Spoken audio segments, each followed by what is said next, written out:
helpful. Okay.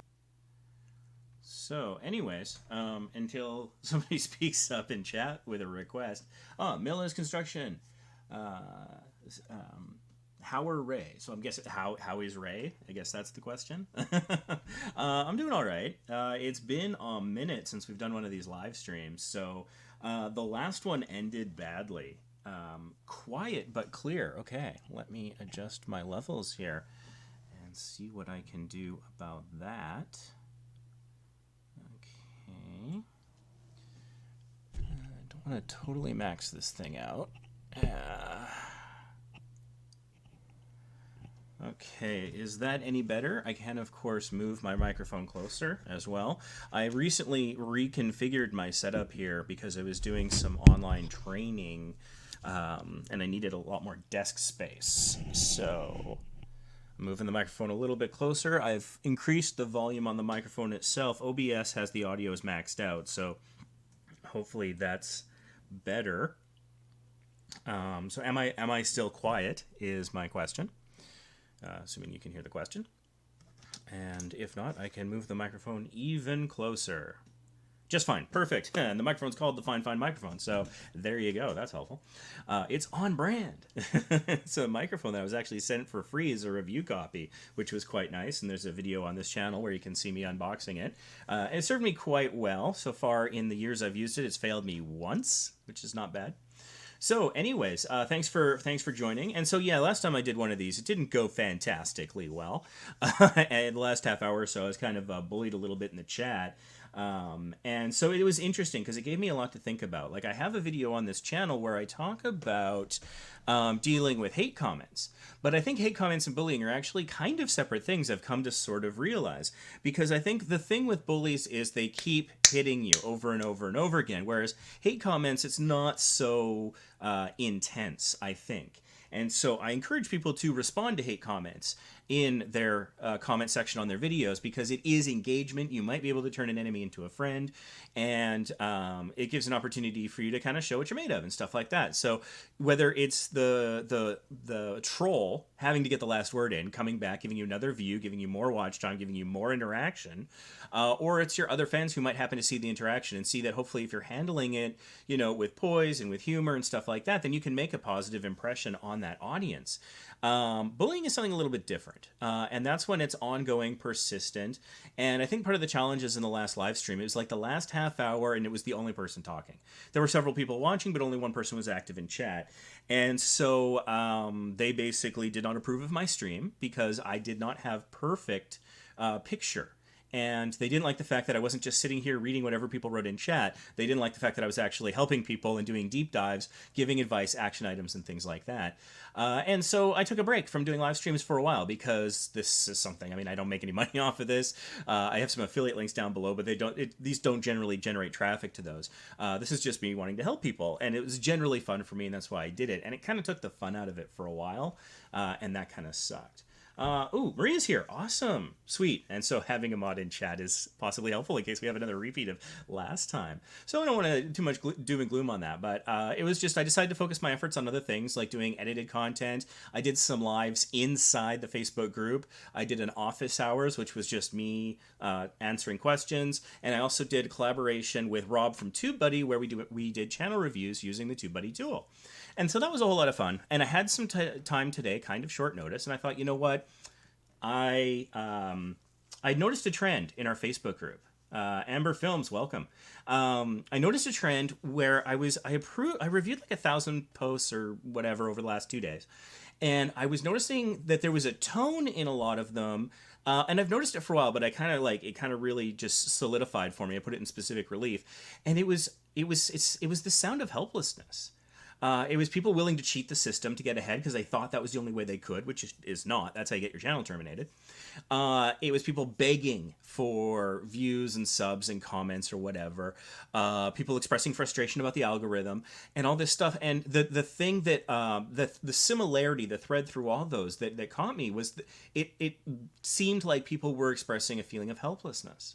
And that got me thinking about helplessness. I posted about it. I made an announcement in the group like last night on that subject, where I was trying to empower people with some tools, some free, some paid, that people can use. And so, but then I was thinking, I had some time today, and I'm like, I thought I'd like to talk about this. And it's like, if you're feeling helpless on the YouTube platform, you don't have to be. And I was feeling that way a bit about my live streams. I felt like I'd been bullied off the platform. And I'm like, you know what? I am deciding not to be helpless. And so I would encourage other people to do the same. And so that's what I'm here to do. Is there a way that I can empower you, help you feel a little less adrift on YouTube, a little less powerless, whatever you might be feeling? How can I help? So chat is the place to put in your questions and your requests. I'm not sure how long I'll have to do this, but I'll give you as much time as I possibly can. I'll be happy to do channel reviews, give live tutorials, talk about the philosophy behind YouTube, point you to tools and resources where you can empower yourself to succeed. I think one thing that I find personally frustrating in our Facebook group a lot of times is people just, someone might offer to help and they say, well, sub to me. And so if someone subscribes to you, you get one subscriber, you may or may not get some views, and this person might stick around. And that's of limited value.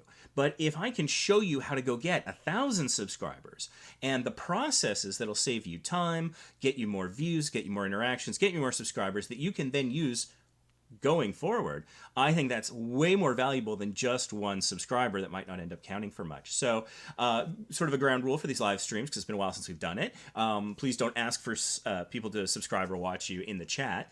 But if you do have a question about YouTube, is there something on YouTube that you feel helpless with, that you feel powerless in? Is there something you're struggling with, something you want to know more about? You just want channel review? Do you have a video that is maybe kind of stuck and it's no longer generating the views, or it never generated the views? And you want me to take a look at that? Oh, Canada Camera, welcome. Lovely to see another Canuck. I am a Canadian. I'm here in Vancouver, BC, west coast of Canada.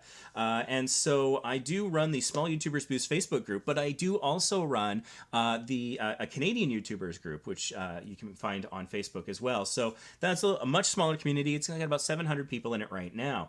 Back in 2016, when I decided just one day, I woke up in like November 2016, I'm like, I'm going to take YouTube seriously. And I went looking for communities, and I found that in Canada, the communities that I found were all people complaining about how Canadian YouTubers don't support each other. And that's all they were talking about. And I was like, oh, can I get some support? And they're like, Canadian, and they were just complaining. I'm like, well, that's not helpful. So I kind of made my own group where hopefully we do support each other and help each other in these constructive ways, not just one more subscriber or one more view. All right, what do we got here? Millis Construction, kind of on a little bit of a growth spurt myself at the moment. That's fantastic and exciting. The video I dropped a couple days ago really took off, combined with decent studio upgrade last week as well. Yes, as you can tell, I need an upgrade myself. I've got my ring light rocking, which isn't a great ring light, and I have no kind of studio. I have my little sign there that doesn't necessarily show up well. I can increase my background lighting a little bit. But yeah, I don't have a studio. I have a living room.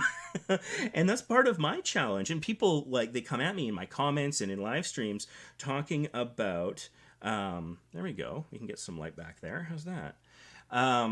Talking about how my video quality isn't very good. And so, I mean, hey, fair enough. I run a travel channel called Vacation Impossible where we film outdoors. So I don't have indoor lighting setups. And then, a certain global medical emergency struck, and suddenly I'm here all the time. And I don't necessarily have the space to film in the correct, perfect way, and I might not have the right lighting stuff. I know more about sound than I do about lighting, and so I'm trying to slowly educate myself about that, but that takes time, and I've got other things like running the group. So yeah, I could definitely benefit from some upgrades myself.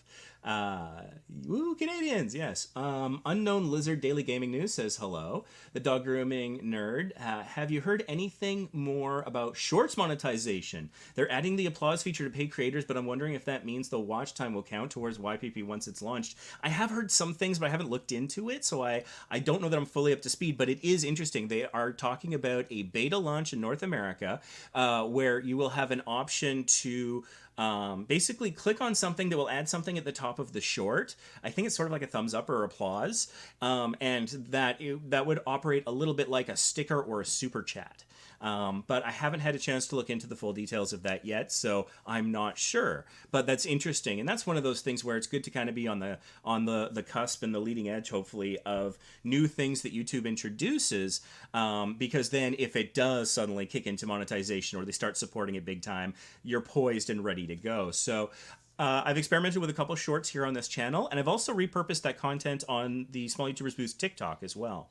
And so that's one of the things you can do. Don't download from the TikTok and then re-upload elsewhere, because the video quality drops and you've got the watermark. And places like Instagram, their Reels is now burying things of low resolution and with those watermarks. So, you know, some people I was reading earlier today on Twitter were complaining. They're saying, well, this means that creators have to create an original piece of content for every single platform they're on every single day, and that's unreasonable. But that's not necessarily it. Just upload it natively. You know, shoot your portrait video and upload it as a short, and then upload it separately, maybe as a reel on Instagram, and then upload it again separately on TikTok, possibly with some tweaks so that it's a little bit more tailored to succeed on those individual platforms. But it doesn't mean you need 3 videos. It means you upload the same video 3 times natively is what I would recommend in a situation like that. And so I have experimented a little bit. I actually have a short that I filmed like a week ago that I still need to just do a little bit of light editing on. It'll be up on this channel. It's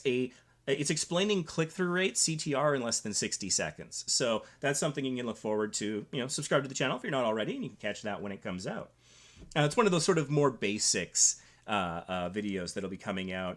On this channel, we get people who have 0 subscribers and people with over 200,000. And I try to make content for the whole continuum. And so sometimes it'll be pretty basic and sometimes it'll be pretty advanced. And hopefully, you know, it's helpful for everyone at one point or another in their journey.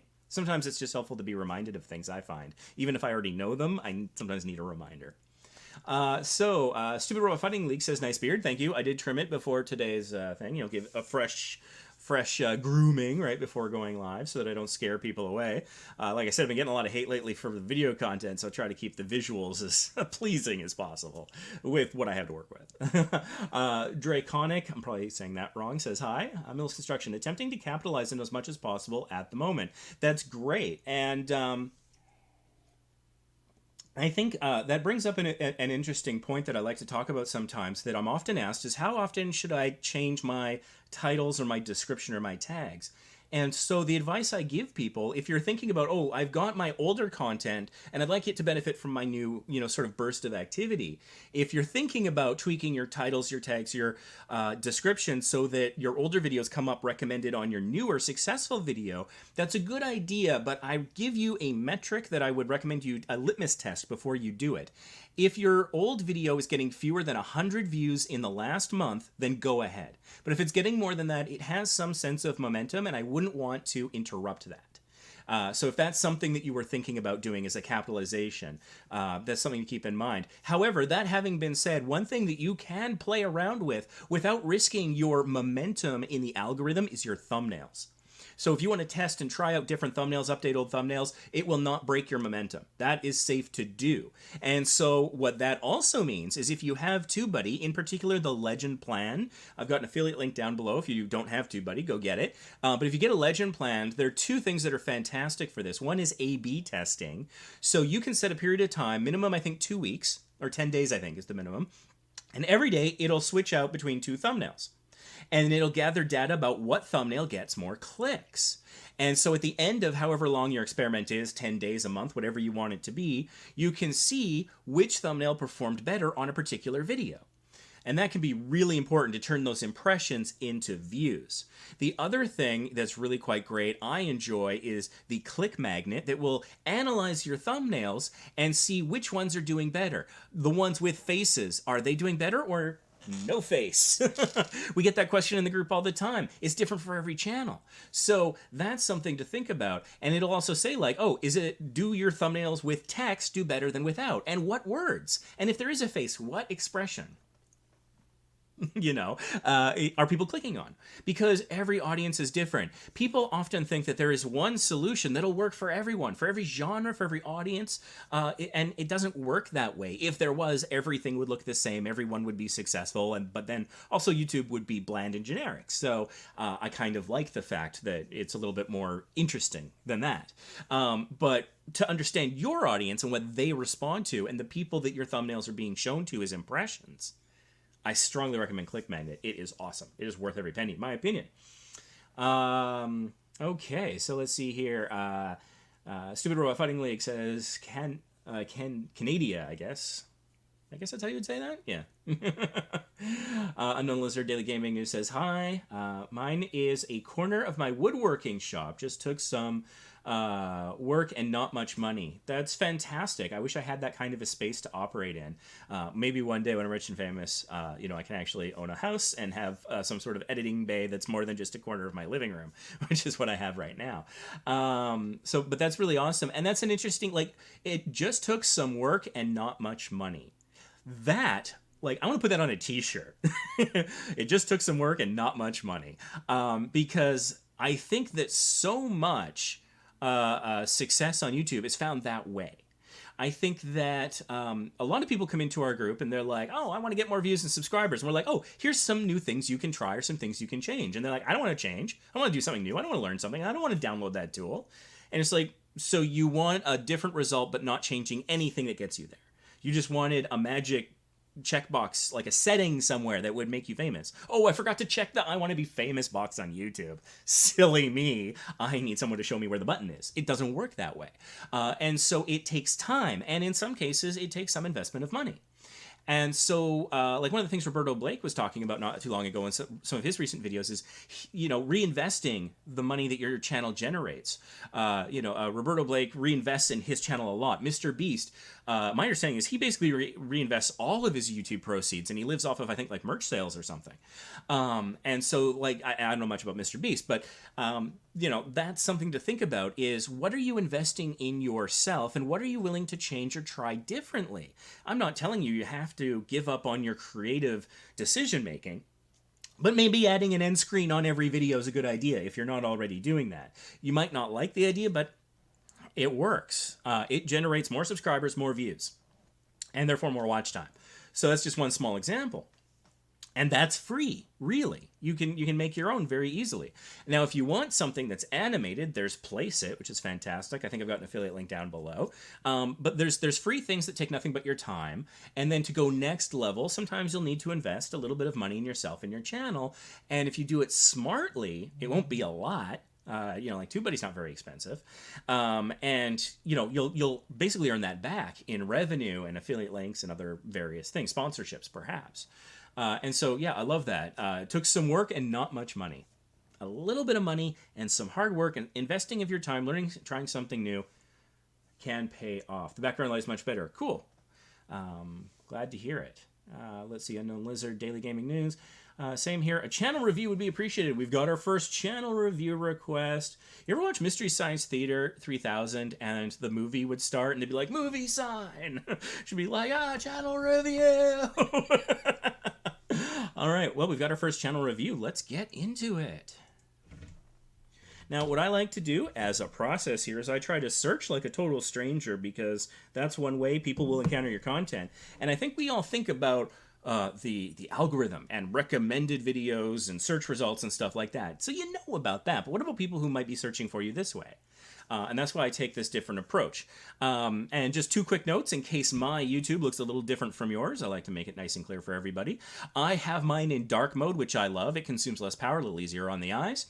As well, I have the TubeBuddy browser plugin installed. So that's that search explorer thing that you'll see on the way far that direction. And that's absolutely vital for me understanding what's going on with the channel and also managing my own channel. I use it every single day. Again, affiliate link down below. Even the free version gives you a lot of the functions you're going to be seeing today. Video's not sponsored, although I will say they sent me some swag, which was very nice. Not relating to this video at all. It's just because I've been partnered with them in the Facebook group for a while. And so super nice people. I like working with them. All right. So I've done a search, and I'm pretty sure I've found the right channel. And I do advise I dive into these channel reviews pretty in depth. I don't do more than like say half an hour, because more than that, and that's a paid consultation at that point. But I'll give you a free up to a free half hour on channel reviews. But I do focus on that, and so I won't be looking at chat while doing a channel review. I will fall a little bit behind. Full disclosure, I will try to get caught up on chat when I can. And I'm potentially going to be brutally honest, so I don't mean to hurt anyone's feelings, and you don't have to listen to any of my advice. I don't make any guarantees, but I'm trying to help. So with those sort of caveats out of the way, and also, if you're not unknown, oh, is that Izzard? Why was I saying lizard? You know, people, this is actually an interesting point. People are pattern recognition devices. That's what human beings are. And we are lazy AF. And that you just watched it happen in real time. Because I saw a collection of letters, and I'm talking while I'm reading, and I'm lazy like everyone. And so that collection of letters looked like lizard to me. And I think it's Izzard. And so I apologize for saying it wrong, but that's something to keep in mind, because that's potentially how people will see it when looking. So anyways, it looks like I found the correct channel. And even though I'm not reviewing your channel, dear viewers out there, if you're not unknown Izzard, this can still be very valuable, because I'm going to be talking about general things that could apply to your channel. So I do encourage everyone to pay attention, even if it's not your channel being reviewed. So let's see here. I like the picture. It pops. It's very distinct. And so I like that. It's got good contrast with the yellow and the blue. That's pretty cool. The name is interesting. Unknown Izzard is less appealing to me than Unknown Lizard, just because I think Unknown Lizard sounds funny. And so I don't know what the Izzard means. I'm starting to think about like Missy Elliott stuff, but no, that's not likely. But one thing I do like is you have daily gaming news in your channel name, which is actually really smart from a search engine optimization standpoint, SEO. Because for one thing, if people are searching daily gaming news, your channel is more likely to come up as a result. And it's also better for the viewer, because I instantly think I know what your channel is about. It's about gaming news, and you probably make a video every day. And that's kind of awesome. And I love how straightforward and to the point that is. And so let's look at your description for your channel here. I make daily videos for gaming news. Whenever there are news stories out about your favorite games, I will make a... So that's pretty good. A couple of things here. The capitalization is a little... you've made some unusual choices. You've capitalized make and daily, but nothing else other than the I, of course, which in the I should be capitalized. You always capitalize I when it's its own word, and you always capitalize the beginning of a sentence. But that looks a little odd to me. Now, I'm probably looking like I'm nitpicking. It probably feels like you've got human Grammarly in front of you right now. But the reason I mention that is if another channel wants to collaborate with you, or someone wants to do a sponsorship, maybe a game developer is considering sending you a Steam code to try their game for free and review it or something like that. If any of that's something you might be interested in one day, those little details make an important first impression on people, especially I think more in sort of like the corporate business side of things. And people are judgy. They will judge you based on so very little information. So let's try to present the most professional, polished look and positive look of ourselves that we can. So I wouldn't capitalize make or daily. You might maybe capitalize gaming news. I don't know. That's up to you if you want to kind of emphasize it. But that's fine. At the end, though, where you say about your favorite games, I will make. The I there is not capitalized. And so that should always be capitalized. And so I would strongly recommend capitalizing that I. And so I don't know where it goes from there, because it does get truncated and cut off in my search results. That's how YouTube works. I will make if the next word is video, I'm not sure that you're making the strongest argument there. Up into favorite games, I think you're really strong here. After that, I think that you want to try and pivot immediately to a value add. So what is the value of getting the news from you instead of, I don't know, IGN or GameSpot or whatever? Or I'm a big fan of the CU podcast. I listen to that. Yeah, they do retro gaming news. But what's great about how you do it?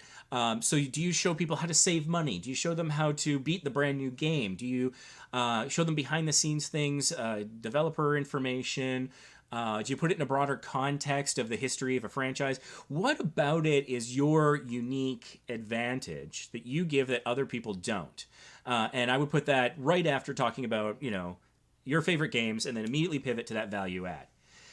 Is a good idea. You have 517 subscribers, so halfway to that 1,000 subscriber number, which is also important for monetization, going live on mobile, features like that. The community tab, which I imagine for a news site, a news channel, you got to be current. And so you can probably, once you get 1,000 subscribers, get that community tab. You could start posting things quickly as you work on getting the video out, so that you're staying super current ahead of the curve. So having a goal of 1,000 subscribers for this channel, to me, makes a whole lot of sense. Especially also if you ever get to go to a convention where maybe there's developers, you go to E3 or whatever version of E3 there might be in the future, if that, becomes irrelevant and it feels like it's headed that way, you might be able to live stream, like, hey, I'm at the Pig development, booth here at Portland Retro Gaming Expo, and I'm going to ask them about their upcoming game. If they consent to that interview, you could do it live, but you need 1,000 subscribers to do it from your phone. So I think 1,000 subscribers is an important goal. 199 videos, I respect that hustle. Of course, if you are truly doing daily, that's actually less than a year, but that's pretty good. So the keyword score on your channel name is a good 45 out of 100. That's fine. Some of the things that are associated with it, the most used tags, include... it's interesting. There's a misspelling of the unknown izzard. It's you-known lizard, which that's kind of interesting. That's a tag that's used frequently. I'm not sure what that's all about. PS5, PlayStation, PS4, Cyberpunk 2077. I don't know if this is the kind of thing that you do, and I'm not really current on all the latest gaming news, but it feels like Cyberpunk is almost the latest No Man's Sky. And so I don't know, anyone watching, if you're looking for a content idea about video games, a comparison between those two, I don't know, might be interesting. How is it similar? How is it different in terms of... because my understanding is there have been some major missteps with that game. And that was just something that I flashed to when I heard things. Fortnite, PlayStation 5. Okay, so let's dive into the channel here. And I will not be watching any videos today. I don't want copyright issues. I don't want you to think I'm trying to host your content without your permission or steal anything. I'm definitely not. Okay. All right. So yeah, I won't be watching anything, but I'll do everything I can to help absent that. So daily gaming news. But again, we've got some inconsistency here because in your banner, it's you-known lizard. You-known izzard, not unknown izzard. And so... that's a little confusing to me. And it looks like you've got some social media indicators here, but they're being cut off on the banner. So a couple of things about that. For one thing, it looks, from what I can see, like the N isn't there. It's you-known, not unknown. And so that's confusing and inconsistent branding to me. Where that can be a problem is it might appear to some as laziness. And also, if you're at all interested in getting a verified checkmark on Twitter or Instagram, you're going to want to use consistent naming conventions. One of the things that those platforms look at when they consider, do I give this person a verified checkmark, is do they have an established presence on other social media channels? And is it consistent? Do they do the same content, use the same logo, have the same name? So that's a little confusing for me. Another thing here is it is cutting off those images. So when you're designing your banner, whether you're using Photoshop or something else, I'm a Photoshop guy personally, what I recommend you do, and you can Google this, and there's a bunch of free ones out there, there's a lot of templates that have all the different banner dimensions for all the different devices. How does it look on desktop? How does it look on a phone? How does it look on a phone in the mobile browser versus the mobile app? How does it look on a television through like a gaming console or something? And so it will have all these different lines, these boxes. And so what you're going to want to do, what I recommend, is put that as a layer on your Photoshop, set it to like 50% transparency so you can see through it. And if you see those boxes are cutting through words, then you need to move things around a little. You want your banner to look good and complete on every single device. So if you have those boxes cutting through a face or cutting through a word, that's not going to look super professional. And so obviously on the bigger devices where you see more of the banner, they will get more of the image. So that's fine. You can have elements like outside of boxes, but you don't want the boxes crossing the elements because that cuts them off and it will look a little unprofessional. On top of that, having these sorts of things in your banner, I personally feel have limited value. It's not clickable. But let's talk about how you can make something clickable. So you go to your About page, and when you're logged in as yourself on your own channel, there's a customized channel option that will take you to some settings in Creator Studio, and you can have links here. And it's interesting because you have two links. One is a donate link to PayPal, and one says don't click, which would seem to be... It just takes you back to this channel, but with a sub confirmation pop-up. Okay, a lot to talk about here. For one thing, your links can appear as clickable elements in your banner on the bottom right-hand side. You just, from your About page, click Customize Channel, go to, I think it's the third option on the menu, which is like Customize Links or something. And you can actually indicate if you want the links showing in the banner. You can choose up to the first 5. And so to control which ones, you want to have the ones you want to appear in the banner in the top of the list, and you can select how many up to 5 you want to appear, and then it's a clickable element, which is much better in my opinion. So a couple of interesting things here. You got a PayPal donate link, which is interesting. I won't really talk too much about that, but then you've got this don't click thing here, no apostrophe. So it's don't click, I guess. So again, that grammar thing, I don't want to be super picky, but it counts towards professionalism and the impressions that people have of you. And if you're not putting effort into your channel, why should I spend my precious and limited time, something that they're not making any more of, to watch it? It's something that a potential viewer might consider. And so there's two things here. Three things going on here. One, having a link to your channel on your channel is recursive. It's just a loop. Now, I understand, and I don't think that's a good use of links, personally. I would put something else there. I would put your Instagram there. I'd put your Twitter there, something else. That might drive them to slightly different content that they might enjoy, and it might be a platform they're more active on. Also, I understand you've got the sub confirmation thing. So what that means is by adding !sub _ confirmation = 1, when people click on that, they get a pop-up that says, do you want to subscribe? And so that's the trick. I use it sometimes in my descriptions for videos. It's like, click here to subscribe. And that's okay.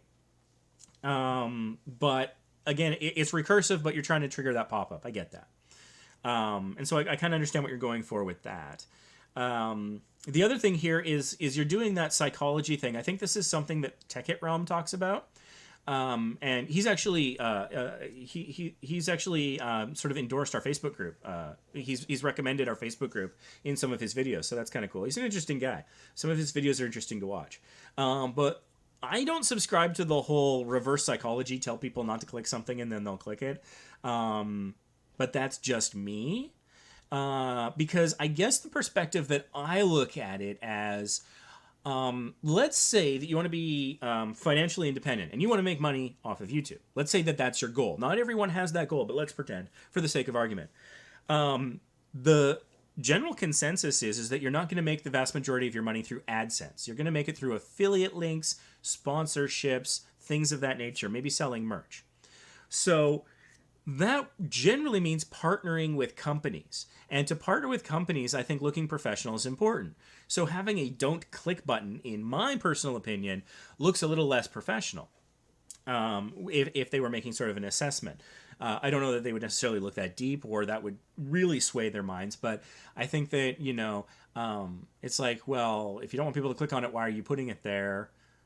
You know, like Philly D does his mystery link of the day. That I could understand if it was like mystery link. I could get that. But the reverse psychology thing, to me, lacks an air of professionalism, but that's just my personal taste. Other people could feel different. And I was right. I will make a video telling you on the latest breaking news. That's poor grammar. If you wanted to say it, capital I will make a video about the latest breaking news on that game. So make sure to subscribe for daily updates. And the inconsistent capitalization. I'm wondering if you're a native English speaker, given some of the things that and the inconsistencies I'm seeing here. I don't know. You have your email address, but it's appropriately masked there, so that's good. That's well set up. Hopping back over to the home page here. Taking a look at your setup. Got uploads, PS Plus news and rumors. Okay, so this is good. You've got these playlists here, but what I would recommend is your playlist doesn't have a description. And so I would recommend having a one-line description explaining what the playlist is about using some keywords. So PS Plus news, get all your PS Plus news and rumors here. Even something as simple as that, it adds another layer of something that I call keyword alignment. Let's say that you want to appear high in search results for the phrase PS Plus news. Or you want to appear as a recommended video on the top videos about PS Plus news. So one way that you achieve that is by aligning effective keywords. So if PS Plus news appears in the video, you say it out loud. You caption the video clearly, so it's in the captions. It's in the title. It's in the description. It's in the tags. People are talking about it in the comments. It is in a playlist that has PS Plus news, and that playlist has a description that says PS Plus news. Every single one of those instances of PS Plus news raises sort of like an SEO score, if you want to think of it that way. It raises the confidence that the algorithm has that that's what that video is about. And when it's confident, that's when it shows it to more people. You want to know how to get more impressions? That's one important way. So every video you release should be in at least one playlist, and every playlist should have at least a one-sentence description. That is true for everybody out there. I don't care how big your channel is. You might have a giant successful channel, and you do that, you might be slightly more giant and slightly more successful, so why not do it? I don't see a downside. So there we go. You have a sort of what I would call an incomplete playlist here. I don't recommend adding, actually two, I don't recommend adding playlists to your homepage until you have at least 6 videos in that playlist. So I would say that your Black Ops Cold War news updates playlist is not quite ready for your homepage. Same for GTA 5. Also, GTA, that is an abbreviation for Grand Theft Auto, so the G, the T, and the A should all be capitalized. Again, just to look a little bit more professional. And so that is something there. Also, one thing that I recommend, and I have a video coming out soon on this channel about how to set up the layout for your homepage. So subscribe and stay tuned for that. But I also recommend having a popular uploads list. To do this, come to your channel when you're logged in, and you can click Customize Channel. You can go to the end and click a little plus sign, and it'll be Add Section, and there should be a Popular Uploads option as a horizontal row. You do it once, and you set it, and you forget it. It's there forever. As different videos get more views, the list reorders itself automatically. YouTube does the work for you. But I recommend having that. You can put it at the bottom if you want. But that way, if someone wants to see what you're known for, what you're successful at, what's gotten the most views, they can see it right away. Right now, if I wanted to see what's most successful for you, I have to click Videos, and then I have to click Sort By, and then I have to click Most Popular. Remember when I said people were lazy? People aren't going to bother. But this is useful information because here we got Fortnite Sniper Compilation is your most successful video. It's 2 years old. Manchester United. Well, that's interesting because this looks like a football game or soccer, depending on where in the world you live and how you feel about that. This looks like footage that is this a video game? If it's a video game, then those graphics are pretty impressive. Actually, you know what? I think it probably is a video game the more I look at it. Which is interesting. If it's a video game, that's good. Yeah, okay. Yeah, no, that's definitely a video game. Never mind. Pretty good graphics on that game, eh? So yeah, then you're probably fine there. You might want to consider putting the name of the game somewhere in the title. But at the same time, if this video is still performing for you, if this still is getting more than 100 views a month, 100 views per month, then you probably don't want to tweak the title too much. I wouldn't touch it at all, honestly. I strongly recommend only tweaking the titles for those videos that are getting less than 100 views a month, depending on the size of your channel. So, okay, that's interesting. So it's pretty consistent gaming, which is good. Let's check your playlists here.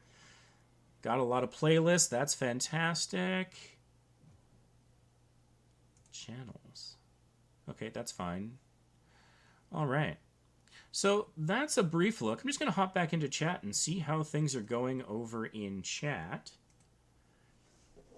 Ray has to concentrate on growing his beard. I don't think it works that way.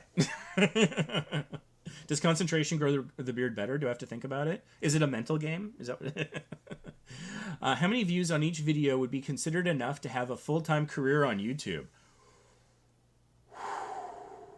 That's a big question. Um, and it's kind of the right question, and I don't have a great answer, but I'll do what I can with it. Okay, that's an awesome question. So, generally what people ask, and I think it's not as good a question as this, is they say, how many subscribers do I have to make YouTube my full-time career? And that's not a great metric, because you can have tons of subscribers and no views and make no money. But the conventional wisdom and what I've seen is 200,000 subscribers is kind of the magic number. It's around that where Pat Conchi was able to live off of it. It's around that I believe Peak Time Racing was able to live off of it. So 200,000 subscribers, if you haven't yet considered kind of quitting your day job, that's where you can start thinking about it. That might be a trigger if you're looking for like an action trigger. It's like, oh, hey, I hit 200K. Set a mental note for yourself, and it's time to think, maybe I need to invest more of my time into my channel to the point where this becomes my primary source of revenue. That's something to think about. But the better question is views, because views is where the money comes from. And so I think that's a fantastic question. How many views would it take? Let's think about that. I'm going to take this, and I do kind of still have a little bit of time on the channel review, got another 5 minutes or so. So let's go visit Social Blade. This is a free tool. You want to talk about empowering YouTubers and in a way that is totally free. Social Blade is nice. It gives you a little bit of information. So what I'm going to do is I'm going to search for this YouTube channel. There are some paid functions on Social Blade. I've never used them. I can't speak to them. I just use the free stuff. So here, this gives a rough estimate of what you might be making on your YouTube channel if you were currently monetized. Now, you're not currently monetized because you have less than 1,000 subscribers, but that's what Social Blade can be good for, is it can give you a bit of a reality check. If magically, let's say that your channel doubled tomorrow, let's say it doubled in subscribers and doubled in views, and let's assume that got you enough watch time to get monetized, then you would be looking at making $24 a month, probably, like sort of on the higher end of the spectrum. Now, these numbers are rough estimates, and depending on the niche, they tend to be high or low. Now, for gaming channels, I find these estimates to be on the high side. But for other niches like travel, entrepreneurship, creator support, my kind of channels, these normally underreport my revenue because I have higher CPMs than average. My CPMs on my travel channel are normally in the $6 to $7 range, which is somewhat on the higher end. And so this is just a rough estimate. Don't take it as gospel, but this gives you an idea. So let's work backwards. How much money do you need to live comfortably? Now, there's something called the true fan theory. And the true fan theory goes like this. If you have 1,000 true fans and you can make about $100 off of each one of them every year, then you're kind of set. You're making $100,000 a year. And so maybe you get some of that money through AdSense. Maybe you write a book. Maybe you sell merch. The idea of a true fan is somebody who watches everything you put out, and they buy everything you sell. They support you on Patreon. They do all that stuff. I've got a couple of true fans, and I couldn't love them more. I absolutely adore my true fans.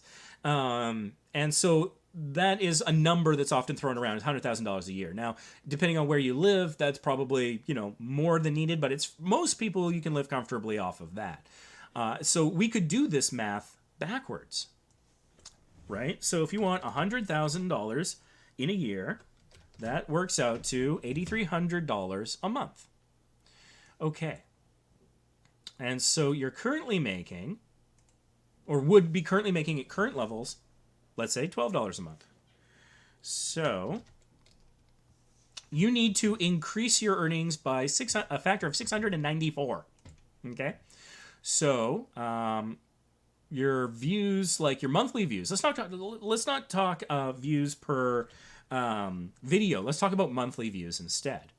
So the monthly views that you got was 2,386. So to basically have $100,000 a year off of nothing but AdSense revenue, you need 1.6 million views per month. That is probably depressing. I don't blame you. And so a couple things to consider about this math that we just did. 1.6 million views a month. You'd have to be in the top, percent of YouTube. Very high to get that. And so it might seem incredibly out of reach. But remember, we set our income level at 100,000, which is somewhat high for a lot of people. It's more than I currently make. and I'm relatively comfortable in my living room. That's also my studio. But there's also, we're looking solely at AdSense revenue here. But what about sponsorship, affiliate links, merchandise sales, Patreon, OnlyFans if it's appropriate for you, whatever other revenue sources you might make, and those are likely to generate far more than YouTube ad revenue. My YouTube revenue, you know what, I can probably look it up here just quickly. I can tell you what percentage of my online revenue came from AdSense in 2020. Yeah, 15%. That's what I thought. 15% of what I made on the internet came from AdSense last year. Now, I have 2 channels, each with 2,000 subscribers. And run a Facebook group, and I've done some consulting work. I'm including the consulting in that amount. And I've done little sponsorship here and there, other various partnerships and things. But it's only 15%. So, if you only need YouTube to generate 15% of that, then you don't necessarily need 1.6 million views. But it's harder to predict because, the Amazon rates for their affiliate links are really small. But for other things, you can get up to like 50% of what people spend on the affiliate link. And what kind of sponsorship? Are you being sponsored for, $100 a video or $5,000 a video? That kind of thing is. So people often ask for a magic number or a hard number or something like that. And it's more interesting than that. And it's not that straightforward. But if all you want is AdSense and all you want, and you want 100,000 a year, 1.6 million for a channel like this. And hopefully that made sense how we went through that. Let's see here. I have a new record for you, Ray. I've made my tallest ever video, 12 tracks high. I don't know I'm not sure I fully understand what that means. I'm curious as to what that means. Yeah, Ember Films agrees that Unknown Izzard's question was a great question. Mills Construction, pinning comments on the old ones. Yes, absolutely. Let's go take a look at a video quickly. Let me think. Let's go to my Vacation Impossible channel. Let's go to my channel trailer, just for fun. And so on the right-hand side here, we've got our TubeBuddy thing. Let's just see. Oh, hey, I got a couple things. Oh, well, not great search terms, but they're ranking. When you have TubeBuddy installed, the browser plugin, again, there's an affiliate link down below where you can go get TubeBuddy. This Videolytics panel appears, and this is even in the free version. You don't have to pay anything for this. So just, if you don't have it, go get it. It costs you nothing, but a little bit of your time. And anytime you look at a video, you get this panel, and it shows you some things. I use it when looking at other people's videos. I use it when looking at my video. So there's some useful stuff here, but I am a big fan of this little section here in the middle called Best Practices. And it talks about certain things that you want to do. These are things that will give you a micro boost in the YouTube algorithm. There's a lot of things. There's probably like 100 things, but these are some important ones. You want to have a high resolution thumbnail, info cards, end screens. But look at the next one, middle row, top, comment pinned.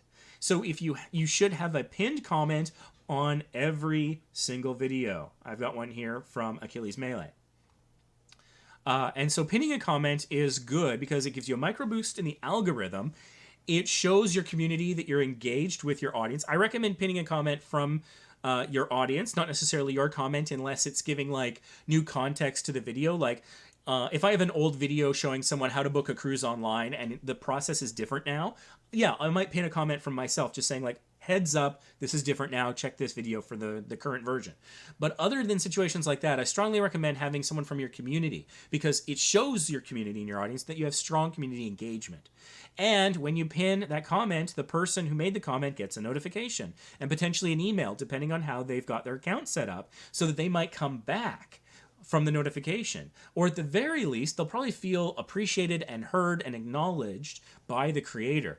So pinning comments on videos and going through your back catalog and making sure you've done all that, along with, I recommend those other best practices, is a good idea. And a lot of those things will not interrupt your momentum in the algorithm.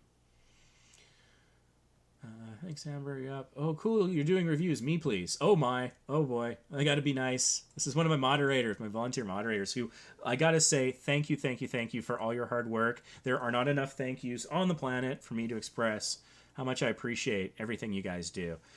So a channel review is the least I could do. All right. Let's see here. Is all about professional dog grooming, product reviews, news, vlogs, and useful tips for excellent description. No complaints there. 1,350 subscribers. That's pretty good. 41 videos. That's a pretty good ratio there. I just see this thumbnail here. Is it cruel? Is Pooch perfect grooming animal abuse? Let's talk about creative grooming. That's a cool title. Yeah, 1,000 views. It's 1,000 views in a week. That's pretty good. That's really strong. I like the thumbnail. The one thing about the thumbnail that I would possibly recommend tweaking a little bit is the appearance of the text, because it has a thin stroke on it, and it looks really thin and inconsistent at the resolution I'm seeing it. So I would consider playing around with, instead of having the stroke, maybe a drop shadow would look a little bit better. But I think otherwise it's really quite great. I mean, one of the things I constantly tell people, I should probably start the clock for my for my channel review here. The one thing that I tell people when it comes to thumbnails is your thumbnail has to tell a story all on its own, and this one does. The images, the expression, the text, you put it all together, and I don't need a title. I don't need a description to know what that's about. That is about, you know, coloring and grooming poodles in a particular way, and is it cruel or not to the animal to do so? In an instant, I get it. Now, the next one there, down there is a short. Cute dog. Might click on it because of the cute dog. But I don't necessarily know what it's about, beyond the fact that it's maybe about a dog. So for that, and you can make a full thumbnail for a short if you want. When doing that, I do recommend considering, much like I was talking before about the banner, for your thumbnail, you're going to want it to look great as just the short part, the middle third, basically. Not exactly a third, but you get the idea. What we see is the dog right now. But also on other things, like on desktop, it will see as the full thing. And so if you can design, and it's not necessarily easy, but if you can design a thumbnail that looks great both when looked at that way and the whole thing, that tells a little bit more about what it's about, then that might be an idea. Like Scruff to Fluff, that's a cool title. I like that. You could just put that as text underneath the dog. I think that, and you get good high contrast against the table that the dog's on, with some white font or something. I think that would be good for the storytelling component. And if you can find a way to make a picture that works in both formats, that would be better. Earlier, we were talking about YouTube Shorts and how they don't totally count towards monetization. They do and they don't. So I'll clarify. If someone watches your short on the mobile app on the Shorts shelf, where it appears along with stories, that watch time does not count towards monetization. And if you're already monetized, you will not make money off of that view. However, if somebody's on desktop like I am right now, and I were to click on that, the watch time from this would count towards your monetization. And if you are monetized and you had monetization turned on for that video, you would make a little fraction of a penny from my one view on that video. So that's something to consider. And it's easy to get that confused. So hopefully that made sense. One thing I really like, I love your logo. I think that's fantastic. The scalability is a little tricky. When it's small, it's not fully clear what it is. Like here, it kind of looks like maybe a rabbit, and in chat, yeah, maybe a rabbit, not sure. Okay, couldn't really tell. So what I would consider potentially for your logo, and I do like it quite a bit, might be just zooming in on the dog, like just zooming in even like 10%. There's the curve on the bottom of the dog. If that curve was flush with the circle of the profile picture, such that it took up as much space as possible, then even that subtle difference might make it a little bit more clear what it is when it scales down really small. So that's something to think about. The tags here all look great. It's giving a relatively low score, but that's because a high competition. and relatively low search volume. But I think it's a really good name, so I wouldn't change that at all. Let's go dive in here. I'm going to show you guys something a little different from the previous channel review, because I don't just want to repeat myself with a funny hat. Do I have a funny hat? You know what? I don't think I have my funny hat. Okay, no funny hat today, sorry. But anyways, another great function with the browser plugin for TubeBuddy, again, affiliate link down below, gotta get the plugin. And this comes in the free version, is Channelytics, where you can see at a glance, this is exactly what I was expecting. You can see at a glance some more information about the channel, including, and this is key, channel keywords. So the channel keywords, we only have 3 here: dog grooming, pet grooming, and grooming. Those are fine. Grooming, you know what? We're going to do something here. Call it a live tutorial if you like. I'm just going to quickly copy these. Oh, wait. I can copy them using the TubeBuddy thing. Copy to clipboard. I'm just going to go throw those on a notepad thing, and we're going to go look at these tags. So, we've got... We're going to do some keyword research live. We're doing it live.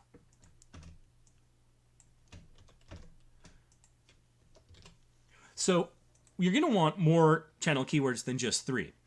Now, channel keywords is something that has somewhat fallen out of favor and out of attention from mainstream people, which means it doesn't get a lot of focus, but it is still relevant. And I think the fact is that if we're doing that well and the competition isn't, then advantage to us. And this is one of those kind of set it and forget it things. So what I'm going to do now, using my browser plugin for TubeBuddy, and again, this is part of the free version, so I don't understand people who don't even at least get the free version. Rant. Click on TubeBuddy. I'm going to go and do some, I'm going to go to Keyword Explorer, all right? And we're going to go check out how these channel keywords rank. And unweighted, because it's not about my channel. So, dog grooming scores a 40. Cool. And also, if you're struggling to find other keywords, you can check related and common video tags for other suggestions. So, okay, dog grooming gets a 40. So keep that, definitely. 41 on pet grooming. That's good. That's good. Definitely keep that. But what about just grooming? Yeah, that's what I thought. A poor at 13. And that's partly because it's very short. Now, for smaller channels, you're going to want to go for long tail keywords. So the shorter a keyword is, the more competition there's going to be out there. But the longer it is, that's niching down. That's less competition. And so that's how you grow a smaller channel, by going after targeted, longer, less competition keywords that you could own. And then as you grow your audience, as you get that notification squad, and hey, join Small YouTubers Boost, and you can get your channel review right here. If you're like, oh, why doesn't he review my channel? Click on notifications, join us early in the next live, and maybe you'll get your free channel review. How to get the plugin. But as you get your notification squad, that gets you the view velocity. You get those regular viewers and subscribers and commenters. Once you've got those people who watch, your true fans who watch and do everything, watch everything you do, I should say, then you can start potentially going after shorter and shorter keywords, because you've got that built-in audience that's going to get you that watch time, that's going to give you that advantage. So, let's see here. So I would recommend, you could leave grooming, but I might consider removing it, because I don't know that it's doing you a lot of favors right now. But what if you put your channel name in there? How's that? So that's poor, but,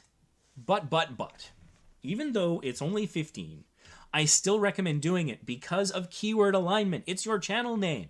And so to make sure that you fully own your channel, that's not a bad idea. Now let's play around with this a little bit. Let's take out some words. Let's actually go for something shorter. Okay, so that's still 15. And so what about, I don't know, grooming nerd?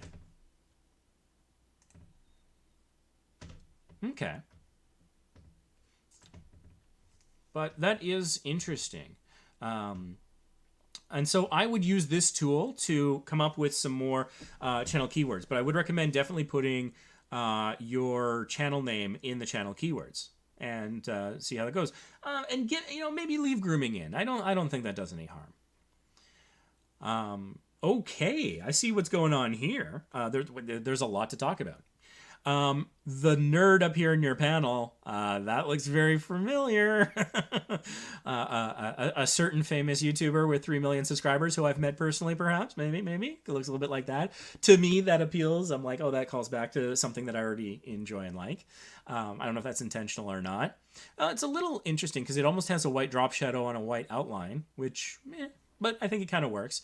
I think the banner is really nice. It's got your profile there. It says what you're about. You've got a link to Facebook and Instagram and Twitter, and they're all set properly. And I know that because the icons are populated properly. So that's very good. But I see what's going on here with your channel. Popular uploads. These are a lot of shorts. 4 of them are shorts. So you've definitely had a lot of success with shorts over the last 2 months, and that is awesome. So that probably explains why you're asking about shorts, and it's probably a very exciting prospect that they're going to be doing the beta launch in North America, where hopefully it'll be integrated into the app, so we're not just putting hashtag shorts and a hope and a prayer that it gets picked up. It would be nice to do it with a bit more confidence, and as well the potential to monetize that, of course, would be nice. So that's great. And I think that one thing that shorts, from what I've been hearing from people, I haven't experimented with it enough to have really a lot of data, but from other people's experiences, it has potential to drive a lot of subscribers. And so having still a call to action, even in a short, maybe not a bad idea. Either verbally, you could make your own quick little end thing that you could tag on to videos depending on your mobile editing prowess, or perhaps something that you could layer on it, like a watermark of some kind, something to think about. But that's interesting. So the shorts are doing well. Let's see here. So this is interesting, this video here, where it looks like this is about dyeing your own hair. So this seems off-brand on the channel. Now, it's a very nice thumbnail, and I'm sure it's a fine video, but also let's look at sort of the patterns here. The view count on that's a little on the low side. Hold on a second here. Something's not adding up.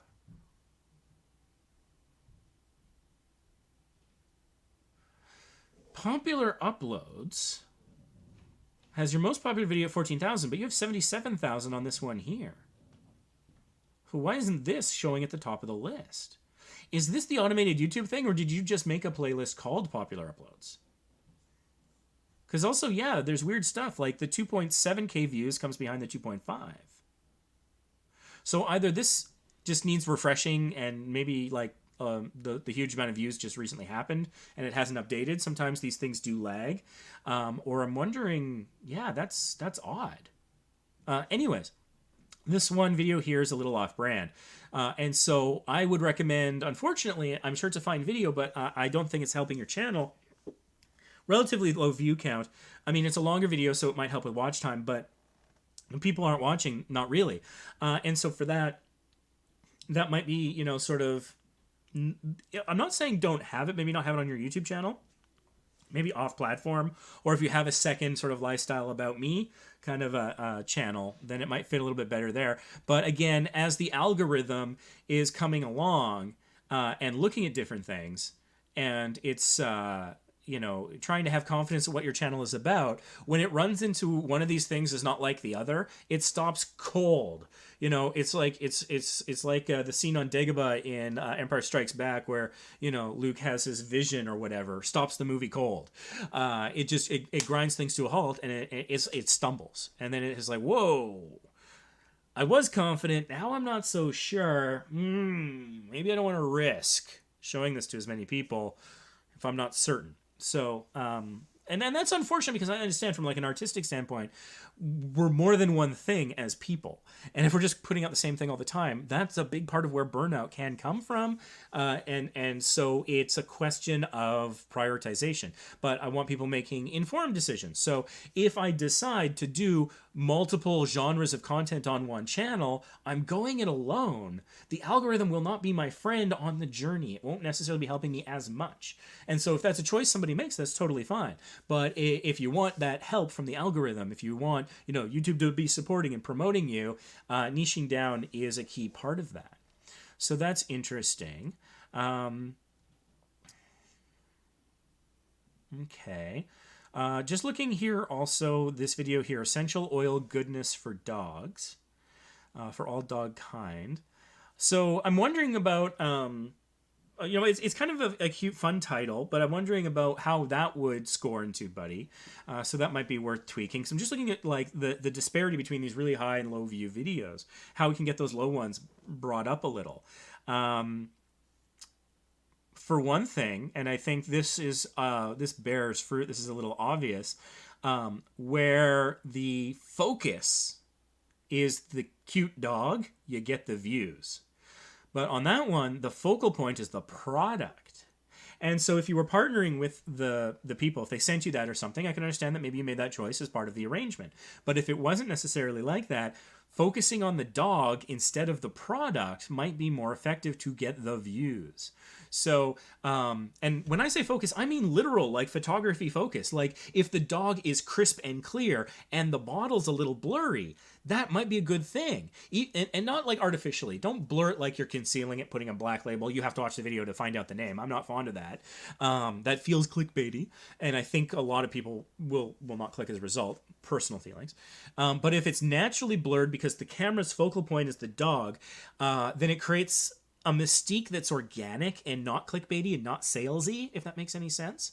And so I think that if you try focusing on the dog, because who doesn't like cute dogs? I am not a dog guy. I'm a cat guy. I don't like dogs, but still, cute dogs. I kind of want to watch a cute dog video. Not gonna lie. Don't tell my family they're gonna want me to get a dog.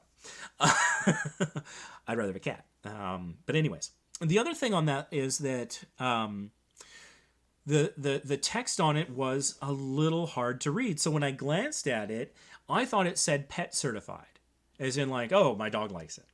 And it wasn't until I was looking more carefully. Again, lazy eyes. Remember, our audience is lazy, and that's not a bad thing. Don't judge them for it. Let's use it. But as a result, I didn't see PETA. So here's my thought. What if you put PETA above certified, maybe increase the font size a little bit, move the whole thing down just a little. You're not too close to that time code. So I think you could put PETA above certified. So it would be PETA one line, certified one line, dog shampoo one line. And the PETA could be a little bigger and maybe certified a little bit too. Bring it down just a little bit to make it a little bit more legible. And then I think it would perform a little bit better. Let's see here. Groomer's lung. What is your pet's? Interesting. Yeah, I'm curious about that. And it's getting some dog grooming education. You got a description there. This description is really good. Here's a thought. Take out the first 3 words. Don't say this playlist features. It's like, I think we were all trained when we were in school, when we were having to answer like a written question, and then later in life essays and theses, thesis, is that you would often like repeat some of the words of the question in your opening, but from an SEO standpoint, it's not necessarily advantageous. And so you're thinking, oh, what is the playlist about? Well, this playlist is about, but you know, teachers would, generally speaking, I think, not even pay attention to that, and an audience certainly wouldn't. So if you remove this playlist features and just begin with educational content relating to dog grooming, from groomer's health to dog coat types, cool. You could even leave off the period. Not that it's important, but I'll explain why. There's actually 2 reasons. One is, I think, kind of silly, and one is about character limit. So one, I read this thing, and stop me if I'm sounding crazy or you've heard this before, but basically, I read an article, must have been a year or 2 ago now, about millennials and how they look at periods. The punctuation, I should specify. That in a text message, having a period, it denotes that you're angry with them because it's a full stop. It's the end of the conversation. It brooks no response. And I don't know if that's valid or not, but I've been trying to not use periods when I don't have to, because the chance that I'm upsetting a millennial. I'm not one of those people who craps on millennials. I believe millennials are actually really smart people, and they get treated unfairly, and they often have good reasons for thinking things. And so make of that period thought what you will. But the other thing is character limit, because here's the thing. If you remove this playlist features and that period, then this whole description would fit on one line, and it would move everything underneath it up just a little bit. Now, you're probably thinking to yourself, Ray, you just contradicted yourself. You want short descriptions so things are higher up, but you want a description on everything. That's exactly right. That is what I want. The description helps with SEO, and so it needs to be there, and it's hitting a lot of important keywords. You're doing here very well, but try to keep it so that on the home screen it appears only as a single line so that it doesn't push content down. Because, again, people are lazy, and there's the above the fold thing, where when you first land on a channel, what you see without scrolling is what's called above the fold. It comes from newspapers that would be folded. When you walk by a newsstand, you look at the newspaper, you see everything above the fold, whether you buy the paper or not, conceivably. Everything else takes effort. It takes a click or a scroll to move past that. And so that's just something to consider. And then it continues to be a factor the more they have to scroll. So that's just something that I'm trying to change the descriptions on my playlists to keep that in mind. One thing I notice also here is you have closed captioning on a couple of your videos, which is good. And I notice that it's on some of the longer videos, 13 minutes, 6 minutes, 16 minutes, 7 minutes. But not on some of the shorter ones. And so I would recommend captioning the shorter ones. Now, it's possible there is no verbal words being spoken in those shorter ones. And if so, if the dog is just barking, then you could just put like parentheses barking as the CC. Or if there's music, you could just put music. But then it gets the tag of CC. And that's important for a couple of reasons. Again, micro boost in the algorithm, but also if somebody is hearing impaired or they are somewhere where they can't listen to sound at the time, they're on their lunch break at work, they're at, post and pre-COVID, they're at the airport and they don't have earphones, earbuds, headphones, whatever, and they don't want to be an absolute, I hate when people listen to videos and stuff without headphones at the airport. It drives me insane.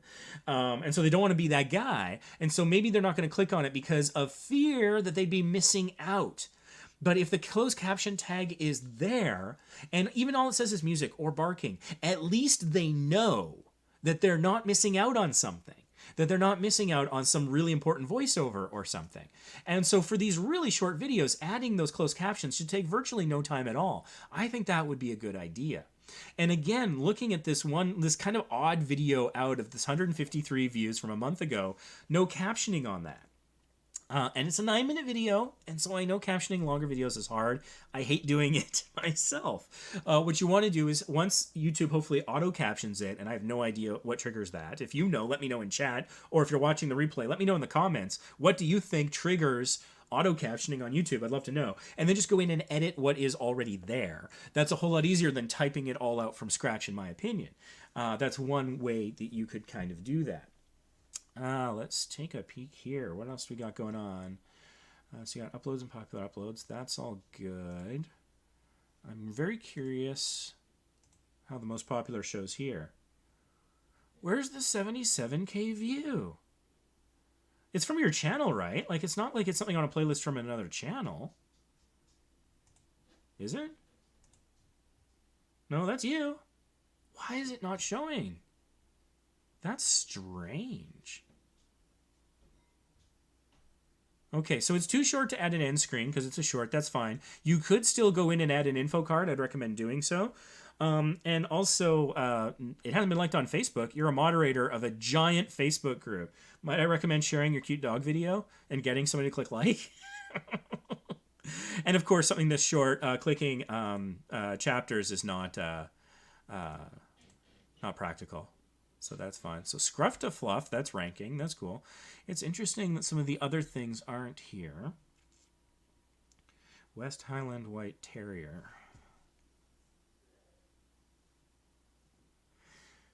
So I notice that in your title you have, well, whatever. This is a successful video, so I mean, I'm not going to recommend tweaking it too much, but I mean, if it were, having West Highland White Terrier, you've got it in the title and the description, I would have also put it in the tags. But since this is a successful video and it's current, don't screw with it. Don't touch the title. Don't touch the description. Don't touch the tags. Play with the thumbnail if you want. Find a subreddit. There's got to be a subreddit where people share cute dog videos, right? There's got to be. Go get yourself a like. Have you tweeted about it? Oh, come on, tweet about it. Let's take, I mean, if this video is doing well, let's take it into the stratosphere. All right. And again, take all of this with the appropriate grain of salt. Maybe it's just because it's so new that it hasn't really shown up where it needs to be. Because even like on my videos, when I sort them by popular on my channels, it's often lags behind a little bit. So, I mean, you're obviously experiencing quite a bit of growth. What was the...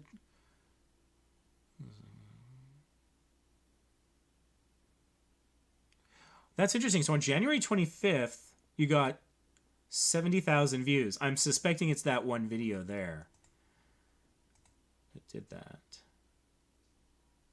Maybe that's just when it took off. Because if it was the short and you gained 300 subscribers out of that, not bad. So you've somewhat recently crossed the 1,000 subscriber threshold. Now I'm very curious as to what you're doing with your community tab. 1,000 subscribers. I'm going to click like on that.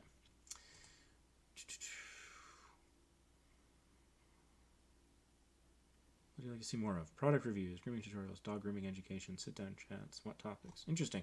I don't feel like I'm informed enough to vote on that at the moment. But anyways, that's cool. So yeah, you got the community tab, so using that. And I mean, the thing is, I mean, obviously you work in dog grooming.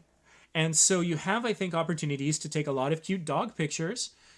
Let me guess, Instagram? Do you have that on Instagram? Lots of cute dog pictures? I like that. Something like that. That's a great picture right there. I only have 11 likes. That's weird. So I think that, you know, taking dog pictures, cute dog pictures, you know, dogs of Instagram, whatever, putting that on Instagram can help the Instagram blow up beyond the 195 followers you have right now. I would say that you deserve more. I like your highlights, those little icons you got there. That's great. The text could be a little bigger, but it's more about how it looks on mobile. If it looks good on mobile, then you're solid. But yeah, I think cute dog pictures, putting that in, you know, community. I mean, here's a crazy thought. If you want to like drive community tab engagement, have two pictures of two different pictures of two dogs and be like, which one's better? Which one's cuter? Well, what breed do you like more? Something like that. And tell me why in the comments. Something like that. That could really potentially drive more engagement on the community tab. So I think you've got a lot of potential there. And then again, it's that repurposing content. You don't have to like, you know, download and re-upload from one thing to another, but you got a cute dog picture. You can put it on Instagram, and then you could also put it on your community tab and drive engagement that way. So there you go. That's a nice thumbnail. I like that one. Anyways, hopefully that is in some way helpful. Let's see how chat is doing. I would also like a channel review. I'm struggling to grow my channel. Okay. Amber Films is up next. Let's reset the clock here. I don't know how much longer I have, but I'll go until I'm forced to stop. Okay. So it's a nice kind of headshot there. It doesn't tell me anything about what the channel is about, but it's a nice picture. And comparing it here and in chat, I think it scales fairly well. It's obviously, you know, a blonde female in a green shirt, so it's easily identifiable, which is helpful. Welcome to my channel. I feel like I need the fail horn or something. Oh, I wonder if I have my fail hat. I don't want to be mocking, but it's funny. Give me 1 second here, because it would be too perfect if I... Oh, I do have it. I said no funny hats. I lied. I'm sorry. I don't mean this in a mean way, but this is just a little too much fun. I gotta say, this is, and I don't mean to pick on you, but it's an important point that I want to be making. This is a common thing that happens with smaller YouTubers, is they write their description beginning with "Welcome to my channel," and so this is kind of like the cardinal sin. Somebody like Stupid Robot Fighting League, they're probably like, oh, they know what's coming. If you frequent watchers of the live stream, it's the welcome to the channel rant. So here's the problem with welcome to my channel. It has a couple problems. This doesn't help you with search engine optimization. This is not SEO friendly. No one is searching welcome to my channel. If you were to check the score on welcome to my channel, I guarantee you the competition will be off the charts and the search volume will be minuscule, if not zero. So nobody's searching the phrase "welcome to my channel," and none of those words help you with search indexing or recommended, anything like that. And so all they are doing is wasting the space at the beginning of your channel description that will appear in places like this if people happen to come across your channel in search, which I know not a lot of traffic and people forget about this, but we're small YouTubers. We have to maximize every opportunity. We can't let the ball sail by. We have to swing it every pitch. So rant coming to a close, but please, you can use the space better than to say welcome to my channel, because it's a channel on YouTube. People know it's a channel. It's not providing information. It's not searchable. And so you can say things like that verbally in a video if you want to be welcoming, but in text, it feels like that repetition of this playlist is about, you know, or, you know, I don't know. The Catcher in the Rye is a book that was written by, it's like, okay, get to the meat of it. And again, people are lazy and they're impatient. So try to get to the meat of it as quickly as possible. So hopefully you took that with a gentle good humor. It's intended. I think we can put the fail hat aside for now. Do have also, I'm a supporter of the Mario Marathon charity. So there's a Mario hat if you like. I don't know. Don't know if I'm feeling hats today. So anyways, there's your funny hats. So let's get back into this and look a little bit more at the channel description, where I create short films, parodies, music videos, and more. I would really appreciate it if you, I bet you that's going to say subscribe. That's my prediction of the next word. I was right last time. Wonder if we'll be right this time. I don't know. So where I create is also, is kind of rhetorical filler. It's the of the channel description. And so for public speakers, eliminating crutches like is important. My crutch is the word so, not So yeah, I just said it. But seriously, if you played a drinking game where every time I said so you took a drink, you would die, please don't do it. So I don't recommend that. But looking here, let's get my... I want to do some highlighting, but my cursor wants to click. That's weird. So anyways, where I create is not particularly useful. So I would begin your channel description, which again, you reach from your about page on your channel, just with, begin with short films. Short films, parodies, music videos, and more. That's fantastic. That's great. That tells me what you're about pretty quickly. It's broad, I'll admit, so algorithmically this could be a challenge as a bit of a variety channel. But from an audience perspective, I know in just a few words, in 4 words, I know what you're about. Short, 1, 2, 3, yeah. Short films, parodies, music. Boom, cool. And those might, give you ideas for keywords or your channel keywords if you don't have any. And so I would really appreciate if you, I don't recommend doing this right away because you're pivoting to an ask before you've provided value. Instead of asking for something in literally the second sentence, I would be a little bit more specific. What kind of short films do you make? Horror? You do you do parodies, so are your short films comedies? Is it music videos of popular artists, or is it of indie artists, or your own original musical compositions? And so answering those sorts of questions, or something that provides value, and a value statement. So explain and then provide value right at the top of your description is something that I would recommend. You're getting a fair on the search, but it's a relatively generic name, which is fine. The tags here seem fairly appropriate. I don't know about iMovie. Okay, I'm seeing here now, looking down, fan-made music video. Okay, so yeah, you could say short films, parodies, music videos, and more. From fan-made music videos to, I don't know, horror short films, we'll keep you entertained. Something is a value proposition. Why should I click? Why should I subscribe? Not to support a complete stranger who I know nothing about yet, would be my advice.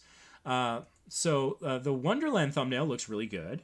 And you've positioned the text above the time index, the time code perfectly. So kudos, well done there. And that's advice for other people. In the bottom right hand corner of your thumbnail, the time code's going to be there. So it's that, leave it alone. That's not your space. The Escape House season finale trailer, that is white text on a very light background in places. So what I would consider for that is either adding a drop shadow or even a sort of like a box behind it that it would be on top of, so that could pop against, like it pops well against the color of the shirt there. So, you know, if it was on like there are some rectangles behind the text, then it would pop. And the rectangles themselves don't have to be, you know, fully transparent. You could do 50% full and it would be enough to make the text pop and be easier to read. Readability is very important. All right, let's see here. Let's shut off my Chanalytics for the moment. Okay. So I like aspects of the banner here. I like the color scheme. It's very sort of late 80s, early 90s, Saved by the Bell kind of thing, which I kind of dig. And the drop shadow effect you've got with the sort of the teal cyan on the pink and the red, it is evocative for me of like a VHS distortion effect, like is often popular on Instagram. And also kind of like, it almost hints at like 3D glasses as well. I'm starting to lose my voice here. I haven't, you know, in isolation, you don't talk so much. The subscribe button, I would probably drop because it's not clickable. And on desktop, for example, you got the subscribe button right over here. I do like that arrow, though. That arrow you've got there is quite nice. So actually, you know what I'm going to do? I'm going to go look at some of your thumbnails. Because arrows in thumbnails probably feel a little clickbaity, but they kind of work. You know, it's not necessarily the clickbaitiness of it. It's that arrows often add a dynamic element to the thumbnail that can look very professional and make it more interesting and pleasing to the eye. So if there is a video where the thumbnail has like an element you want to draw attention to, I don't know, the skeleton here, maybe you could have your pink arrow pointing at the skeleton. That might make that image a little bit more dynamic. And so what I would consider doing is, assuming you made this banner yourself and you've got that arrow, I would have that arrow as its own file, as a transparent PNG, so that you could layer it on top of thumbnails as a reusable asset. I have some arrows I created 2015 or something that I layer on as assets. And so I really like that arrow, and I think it could work well in your thumbnails, and then it would create a consistent look from your banner to your thumbnails, possibly, to see it being used there, so that your content is quickly identifiable as your content. For those of you interested in like retro gaming content, there's Scott the Woz, and he has that blue background. So he has a blue outline around all of his thumbnails, and it is also part of his end card. And he actually has it running throughout the video of this blue box. So when there is this, like, you know, very simple blue box around something, I quickly recognize it as Scott the Woz content. Also, there's Toby in our group does travel content, and he uses a different kind of blue in a different way, but I can quickly spot his content out of a crowd as well. And so if I'm wanting something familiar, if I'm wanting retro gaming content or travel content in Asia or across America, whatever, and I see that, then I can go to it quickly, and that is part of how we create brand identity. And so I think that it could be part of it. That pink, incorporating that pink, because it is incorporated in also the sort of the clacker thing here, and the text of Amber Films. So that's pretty good. This picture of you is good. The fact that it cuts off the way it does just below the waist here, generally when images have sharp lines that cut off like that, it looks a little unprofessional, which is a shame, because I could tell you to put it so that it lines up with the bottom, but it'll look different on a TV. It'll look different on mobile. So that's a dicey proposition. I'm not sure entirely what to do. I mean, you could soften the edge, kind of make it like a glowing thing as if you were inside an oval. I'm not really sure. I do like the image of you, though. I think that's good. Or you could just zoom into it a little bit more. so that the hard cut at the bottom, assuming the hard cut is because that's the end of the picture. If you have more picture, then just include more picture. But if it's a hard cut because that's the end of the picture, maybe zooming in would be one way of addressing that. I don't know. But that's just some thoughts. So there's the subscribe button here is not clickable. I'm not seeing social links. Let's check your about page. Do you like short film parodies, music videos, and more? Well, that's good. So either you just updated that or you'd updated it and it hadn't updated. So that's really good. Well, you've come to the right place. I make short films all genres, like superhero ones. Instead of superhero ones, you can say superheroes, horror, comedy, drama, and more. My parodies are also of many different music genres as well. You say also and then as well. It's kind of redundant. So are also of many different music genres. Cut it there. You don't need the as well. I would really appreciate it if you subscribe to my channel because it motivates me so much when the milestone of 1,000 subscribers is reached. There's an extra space before 1,000. You want to put the comma in 1,000 is reached there. Will be special surprise. I mentally put an A in there. I think it needs the A. If you have any fan art or mail or questions, feel free to email me using my email. Putting your email here makes it really easy for spam bots to collect. Having it down here as you do makes it so that professionals can get it, but the bots can't. So I would recommend removing the email from the description and just rely on it here. You just say, feel free to email me. Boom. That's where that sentence could end. I think a paragraph break here might be good. After music genres and before, I'd really appreciate it. Because yeah, I think in a second paragraph asking for a subscription, that's totally fine. And talking about that it motivates you is good. I think there might be a slightly better way to phrase that. And I'm sorry if any of this comes off as harsh. But if I'm just here, telling you that you're nice and wonderful, that doesn't give you an action item to do. And so if you are getting fan art, isn't that awesome? I've gotten a little bit of fan art with me, and that's kind of cool. Most of it with the Mario Marathon, but like one or two things from Small YouTubers Boost, and like the fact that somebody drew me with a pencil and took the time, I just, there's no words. It's amazing. But so if you do have fan art and you don't have Instagram, get an Instagram and post the fan art on Instagram, and then link the Instagram down here and put it in the banner. Unfortunately, I am pretty much out of time. My lunch is on its way, so I have to cut this review short. I'm going to make an effort quickly now to get caught up on chat and wrap things up. So, wasn't sure if you were in the mood. I'm always in the mood for channel review. I might regret saying that one day, but I don't know that I've ever not been in the mood when doing a live stream. I know that that's what people often come for. Oh, Canada Camera, sorry we didn't have time for your channel review, but make sure you got notifications on. This went really well, so I'm feeling slightly more motivated to do this again next time I get the chance. Also, if you are looking for a review and you would like something dedicated and you don't want to take the chance of like, oh, do I get a free one or not? Contact me through Facebook Messenger, Twitter, Instagram, whatever. There is a paid option, and it's like the cost of 2 Big Mac meals. And what I'll do is I'll do an hour or 45 minutes to an hour long channel review. I'll record it. I will upload it to this channel, so you get a little exposure that way, and you can rewatch it as much as you want, and I'll link to your channel. And so if you don't want to play the game of hoping for a free one, that is another option if you're willing to invest a little bit. I'd be happy to do that for you. But I get too many requests, so I have to charge something. Otherwise, I'd be doing it all the time, and I'd do nothing else. And that's just how I manage my, supply and demand, the supply of my time and the demand of reviews. What do we got here? Listen up, folks. This stuff is super handy. Thank you, Stupid Raw Fighting League. Can someone songify this, please? That would be kind of cool. When talking about fan art, I can't even imagine. I mean, remember Auto-Tune the News? Auto-Tune the Ray? Auto-Tune the Boost? The channel review? I don't know. That'd be kind of cool. Did you hear that my video got featured inside Fortnite? I think I might have heard something about that. It was a while ago, though, if I did.